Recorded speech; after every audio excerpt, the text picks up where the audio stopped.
You got a ultra rich individual in Steve Ballmer. You want an extra $28 million? Okay, well, I got a room full of guys who figure out how to do stuff like that. Oh, we'll create this shell LLC and you're going to promote it, but you don't actually have to do anything and you're going to cash these checks. What's most frustrating is that it's more of the same with no consequences. Yes. Blatantly going outside of the rules to get something done that you want done, and you get caught and just no consequences at all.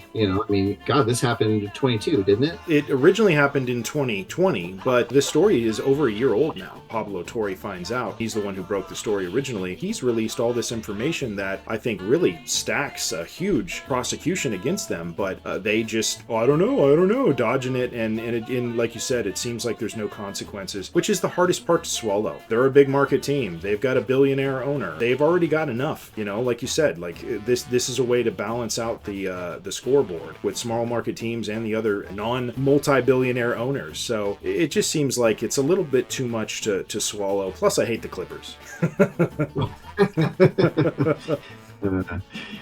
Yeah, no, and I don't know that we will see a resolution. And if we do see a resolution, it's certainly not going to be meaningful in any way. I mean, Steve Ballmer, he's got that Microsoft money. There's no reasonable fine that's going to phase him. I mean, the guy just gave $28 million away to somebody to get him to come play ball for him. Like, how much can you possibly fine the man?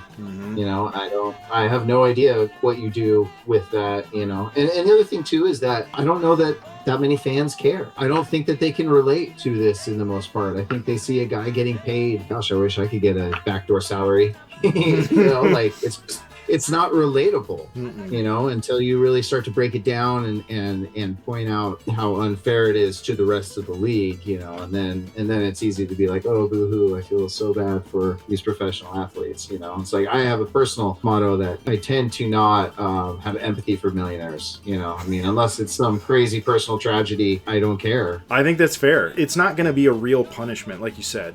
Steve Ballmer, he's got so much money. It's like taking all the money in the Monopoly game when you first sit down to play. It's not real. You've got endless funds and it's not going to really matter to you. It's going to feel like a slap in the wrist, even if that. Like they said in The Social Network, this is basically a speeding ticket. Just pay the fine and move on. We're here talking about NBA basketball, and we've talked about a lot of potential corruption. That is unfortunately the kind of stank that's on them these days. Back alley dealings with gambling and circumventing salary caps and stuff like that. That stuff didn't happen on David Stern's watch. Old man yelling at clouds there for a minute.